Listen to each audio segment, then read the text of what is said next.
झांसी में भारतीय पाल बघेल धनगर महासभा और अखिल भारतीय पाल महासभा के संयुक्त तत्वाधान में एसपी सिंह बघेल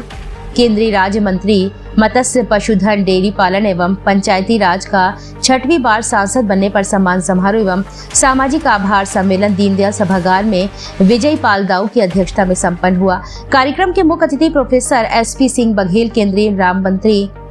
भारत सरकार और अनुराग शर्मा सांसद झांसी ललितपुर रहे। सांसद अनुराग शर्मा ने चुनाव जीतने पर पाल बघेल समाज का आभार व्यक्त किया। साथ ही पाल समाज की देवी अहिल्याबाई होलकर जी की जीवनी पर प्रकाश डाला और समाज को हर संभव मदद का भरोसा दिलाया। प्रोफेसर एसपी सिंह बघेल ने समाज को संबोधित करते हुए भारतीय जनता पार्टी की नीतियों और कार्यक्रम पर प्रकाश डालते हुए सरकार द्वारा चलाई जा रही महत्वपूर्ण योजनाओं का लाभ समाज को दिलाने की बात कही और समाज के लोगों से जोर देकर कहा कि अपने बच्चों को गुणवत्ता युक्त शिक्षा दिलाने की आवश्यकता है। केवल डिग्री लेने से काम नहीं चलेगा, अब कंपटीशन का दौर है। इस दौर में गुणवत्ता युक्त शिक्षा की जरूरत है। बच्चों के अच्छे संस्थानों में दाखिला दिलाए, कंपटीशन की तैयारी करें जिससे ज्यादा से ज्यादा बच्चे सरकारी सेवाओं के पद पर आसीन हो सकें। अपने संबोधन में समाज की राजनीतिक भागीदारी के लिए एकजुटता पर बल दिया। उन्होंने देवी अहिल्याबाई होलकर के इतिहास को भी दोहराया और उनके आशीर्वादों पर चलने की प्रेरणा दी। कार्यक्रम में विशिष्ट अतिथि के रूप में भारतीय जनता पार्टी के जिलाध्यक्ष हेमंत परिहार, गरोठा विधायक जवाहरलाल राजपूत, मऊरानीपुर विधायक लक्ष्मी आर्या, झांसी जालौर ललितपुर की विधान परिषद रमा आरपी निरंजन, राज्य सरकार के मंत्री हरगोविंद कुशवाहा, जिला सहकारी बैंक के अध्यक्ष जयदेव पुरोहित, झांसी नगर निगम के महापौर बिहारी लाल आर, एमएलसी रामतीर्थ सिंघल, जिला पंचायत अध्यक्ष पवन गौतम आदि ने अपने विचार व्यक्त किए। इस मौके पर नगर निगम के डिप्टी मेयर सुशीला गोकुल दुबे, पूर्व एमएलसी श्याम सुंदर सिंह यादव, इंजीनियर गोपाल सिंह बघेल, जनपद अध्यक्ष नरवर जिला शिवपुरी राधेलाल बघेल एवं विधायक सेवाड़ा टीकाराम पटेल, ब्लॉक प्रमुख वीरेंद्र प्रताप सिंह उर्फ वीरू भैया के साथ मऊरानीपुर, बंगला, बड़ा गांव, चिरगांव, बामौर, गुरसराय और बबीना ब्लॉक एवं झांसी महानगर से बड़ी संख्या में लोग उपस्थित रहे। मुख्य रूप से कार्यक्रम के संयोजक अखिल भारतीय पाल बघेल धनगर महासभा के राष्ट्रीय अध्यक्ष और यूपीसीएलडीएफ के प्रदेश डायरेक्टर राकेश पाल ने अतिथियों का स्वागत सम्मान किया और पूरे बुंदेलखंड में समाज की राजनीतिक भागीदारी पर बल दिया। उन्होंने कहा कि राज्य सरकार और केंद्र सरकार में पाल बघेल धनगर समाज की राजनीतिक भागीदारी मिलनी चाहिए जिससे बुंदेलखंड जैसे पिछड़े क्षेत्र में समाज को आगे बढ़ने का मौका मिले। कार्यक्रम के अंत में आभार विजयी पाल दाऊ ने व्यक्त किया एवं संचालन राजा भैया पाल, राष्ट्रीय प्रवक्ता अखिल भारतीय पाल बघेल धनगर महासभा ने किया।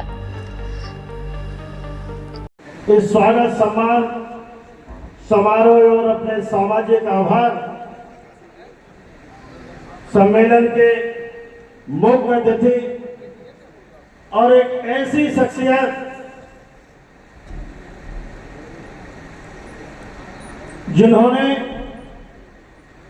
इस पाल बघेल को पूरे हिंदुस्तान में जिनके नाम से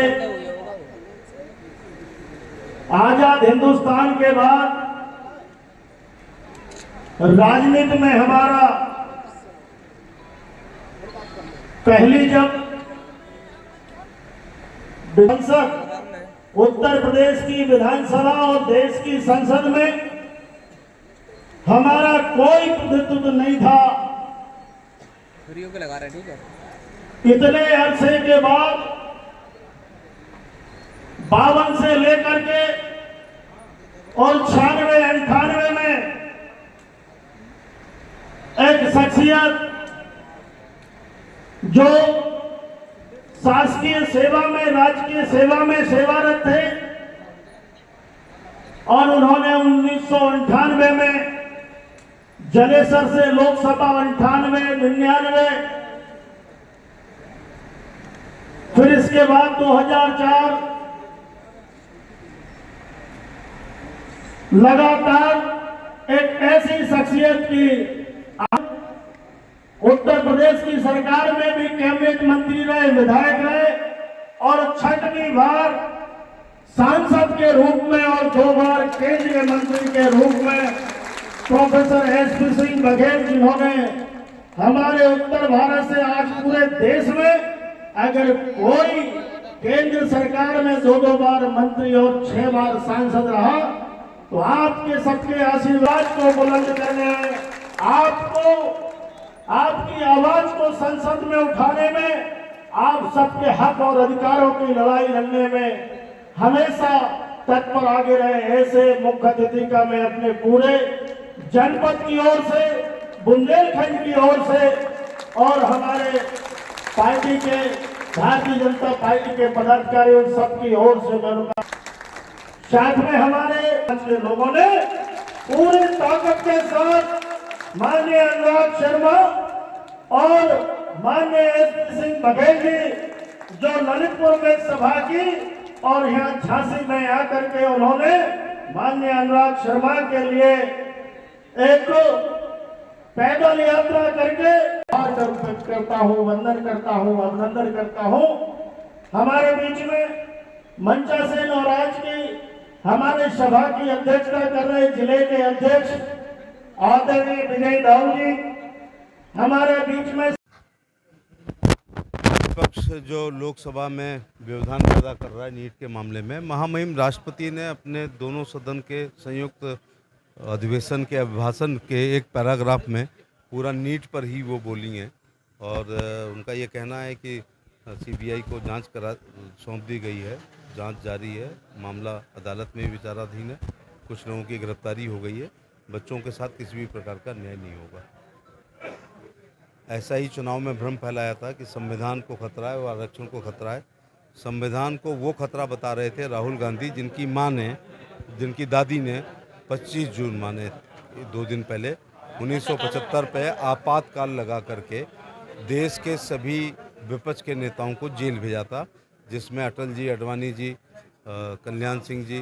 कुशाभाऊ ठाकरे, सुंदर सिंह भंडारी, इवन जॉर्ज फर्नांडिस, मधु दंडोते, मधु लिमये, जेपी साहब, स्वयं मुलायम सिंह यादव। अब अखिलेश यादव राहुल गांधी का साथ दे रहे हैं संविधान पर और उनके पिताजी स्वर्गीय मुलायम सिंह यादव को 19 महीने इंदिरा गांधी ने जेल रखा था। तो ये भ्रम फैलाया गया। इस देश में किसी की दम नहीं है कि वो संविधान के साथ छेड़छाड़ करे। इंदिरा गांधी ने जब किया था तो उनको खुद को चुनाव हारना पड़ा था, वो 80 के 80 कांग्रेस के एमपी हार गए थे। कई कारण है, उस पर हमारे पर्यवेक्षक लोग जा रहे हैं। सबसे बड़ा कारण तो यही है कि अफवाह उड़ाई गई कि यह संविधान को खतरा है और आरक्षण को खतरा है। तो इस प्रकार की लोग दिग्भ्रमित हो गए, लेकिन पर्यवेक्षक लोग जा रहे हैं हार के या मार्जिन कम होने के कारणों पर विचार कर रहे हैं और जो गलतियां हुई हैं उसमें सुधार